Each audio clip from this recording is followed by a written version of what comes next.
Kutyholwa ukuba kwaphuma izigidi zeerandi nezazihlawula iinkampani ezazinikezela ngemizila yololiwe ngokungekho mthethweni. Uthi zonke ezi zithyolo atyebekwe zona Loka Singh akazazi kuba yena wayesenza yonke into ngokomthetho wenkampani. On the locomotive transactions, Mr. Chair, I think it was quite a significant achievement for Transnet to acquire 1,064 locos in the time that it did. I think it's probably one of the transactions that would probably be quite significant in South Africa's history. Loka Singh uvumile ukuba wayekhona kwiintlanganiso zokunyula iinkampani neziza kunikela ngemizila kaloliwe, kodwa wayengazi ukuba imali ezazibhatalwa zona zanyuswa kakhulu.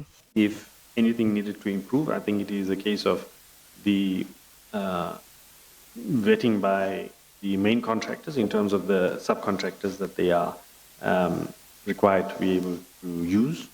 And I think to that extent, McKinsey has already in some way acknowledged the fact that their vetting processes on regiments and trillion maybe were not completely up to scratch. Raymond Zondo uthi makacacise Loka Singh ukuba zaphuma njani ezimali, kodwa wayekhona njengengqonyela yezezimali kule nkampani. Usingh usaqhuba ngokunika ubungqina kule komishoni.